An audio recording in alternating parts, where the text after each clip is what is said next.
ખેડૂત મિત્રો, આપણે જે સરગવાનું લેઆઉટ કરવાનું છે તે કેવી રીતે કરવાનું તે અમે અત્યારે વિરક્ષેતમાં ભાસ્કરભાઈ ગાવિતને ત્યાં વાઘમારીને ત્યાં અમે સરગવાનું લેઆઉટ કરી અને એને કેવી રીતે રોપવાનું એનું માર્ગદર્શન આપી રહ્યા છે। ત્યારે તમે પણ આ વિડીયો જોઈને એ રીતનું રોપાન અને લેઆઉટ કરી અને ત્યારબાદ જ રોપાન કરવું ચાલુ જ થયું બરાબર।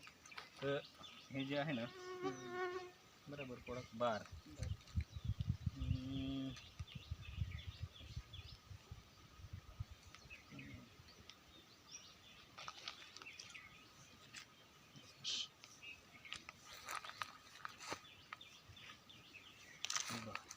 बाबा जरा चल याला ना दोन लाईन कंप्लीट बसत आहे बरोबर। हे रिक्षा काय टाकलं असं राखाडे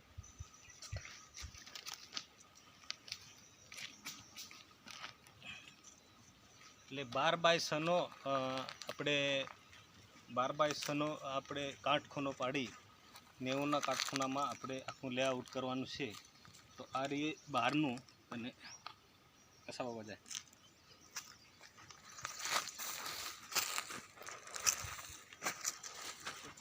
આમ 6 ફૂટ પર આખી દોરી પકડવાની ત્યાં સુધી 6 फूट पर છે ને બરાબર बाबा 6 फुटावर टाकत नाही याची राखाडी ते हात काढत करून बरोबर।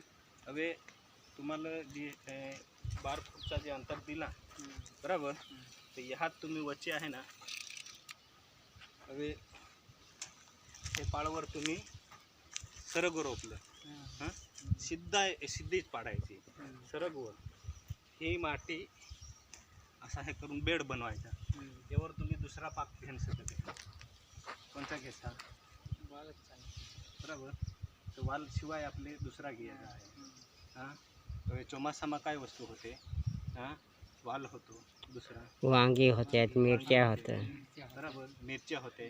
तर हे दोन मिरच्या हे दोन सऱ्यांना तुम्ही मिरच्या वांगी रोपून शकता पण याला वेला वाळा भाजी नको का का ते गोवून घे बरोबर। तसाच ह्यात पण आपले आहे ना याला 6x6 वर डायरेक्ट बरोबर आणि रोपायच्या कंच पद्धतीने आहे। હવે एखाद रोपून दाखवलं तरी घरवाने दाखवून पाणी नाही बरोबर। तर खाडा खणायचा तेव्हा आहे ना पाणी टाकायचं हां एक झाडान गोपाल एक झाड आणि एक डोल बादली पाणी रोपायचा बरोबर। हां तो रोपून झाला एकच शेगवान बारीक व्हायचं मारायची बरोबर। फुटी मारली का 2 दिवसांनी एक आम्ही औषध देऊ बरोबर ते लगेच टाकून द्या।